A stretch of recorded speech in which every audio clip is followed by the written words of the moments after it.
Because the people that get involved in it, part of the reason why they get involved in it is for virtue signaling. Totally.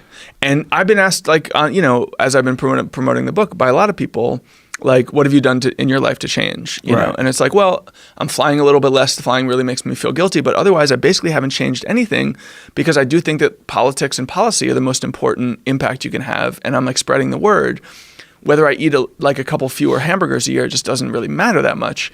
But the idea that you would ask a newcomer to the movement to demonstrate their commitment by making themselves the most optimally committed that they possibly could be, that's just going to alienate so many people.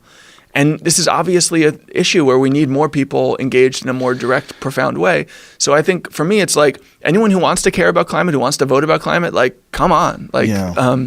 And I think that, Hollywood can be really important here. I mean, since I've been out here, I've had a couple meetings about shows and stuff. And I do think that we've had really corny storytelling about climate change. And that there are actually opportunities for like really incredible new kinds of storytelling. I mean, in the book, I read about this story that happened a couple years ago where, anthrax had killed a reindeer in Russia in the early 20th century. The reindeer was frozen in permafrost for the entire 20th century.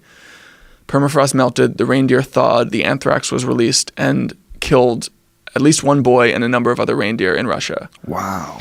And that is true. So in the Arctic ice, we know of rock as like a record of geological history. Ice is also a record of geological history. So like the bubonic plague is trapped in ice. The Spanish flu from 1918 that killed hundreds of millions of people is trapped in ice.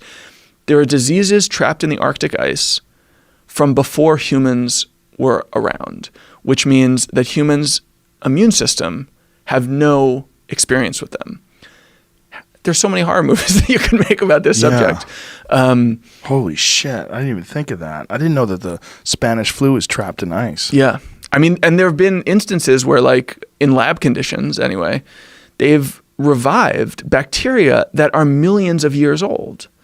One Russian doctor literally injected a bacteria that he had revived from, like, 35,000 years ago. It had been frozen for 35,000 years. He brought it back to life and injected it into himself. Why would he do that? Just to see what would happen. That's a fucking Marvel comic book.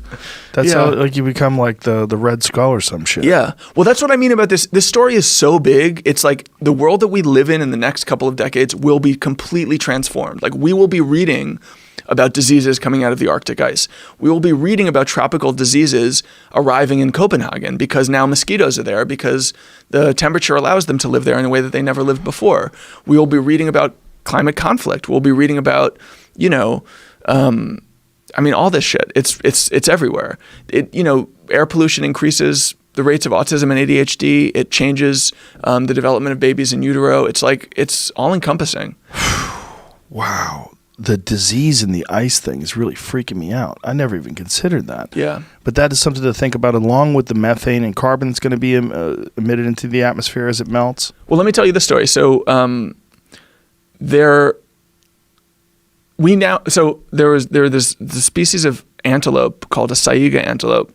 They're mostly in Siberia. They're kind of dwarf antelopes, and they've been around for millions of years.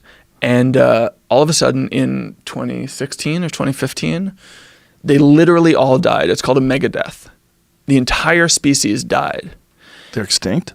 They're now extinct. Jesus. And that happened because a bacteria that had been living inside their guts was changed by temperature conditions. It was an unusually hot, unusually humid summer.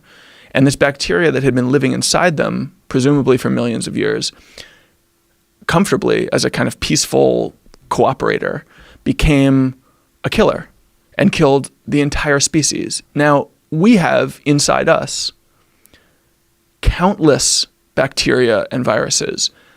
Scientists believe millions in every human. So our guts are full of bacteria that do our digestion for us. They monitor our moods. There are some scientists who think it's really misleading to even think of the human as a unitary animal rather than a kind of composite creature. An ecosystem. Yeah. And most of those bacteria and viruses are not going to be dramatically transformed by a degree or 2 degrees of warming. But there are so many of them. The chances that one could, it's hard to dismiss that. And whether that would mean we'd all immediately go extinct, probably not. But what if that means suddenly schizophrenia increases by 15% because schizophrenia is related to a bacterial infection called Toxoplasma, I think it's bacteria, Toxoplasma gondii. Well, that's that cat parasite. Yeah, exactly. Schizophrenia is related to that? Yeah. Really? Yeah, it like triples your chances of getting schizophrenia. Wow. Yeah. And our bodies are so complex, such intricate ecosystems, like you say, that if one little thing gets disturbed, it could have really catastrophic impacts on us. And that's true of the planet as a whole. I think that's one of the big lessons of my book, is that this is such a delicate system. It's been stable for all of human history, and now it's not stable. What that means for how we live, we don't know yet, but the changes will be significant, will be profound. But it's also true of the individual. Our bodies will be living differently in a world that's 2 degrees warmer than they are today. We can't really predict what those impacts will be, but they could be quite dramatic. And they could be things that we can't even imagine today, because there are, by some counts, millions of bacteria inside us that we haven't even identified yet. Jesus Christ, you're freaking me out, David. God damn it. It's a crazy world out there.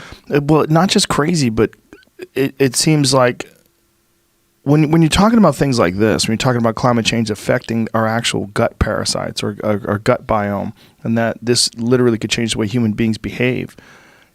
I mean, these are all things that I've never heard discussed, and it's really terrifying. It really is. And part of the problem is people hearing, they're like, "Oh, relax, everything's fine." This is this constant thing that we do where if it's not affecting us currently right now in the moment, there's not a fire in front of us, we don't worry about it. It's a weird compartmentalization thing that human beings do. Yeah. And it's, you'd think that evolution would have trained us differently. You'd think that evolution would have trained us over time to have at least some long-term capacity. And I guess we do have some long-term planning capacity, but it's we choose to think in really short-term ways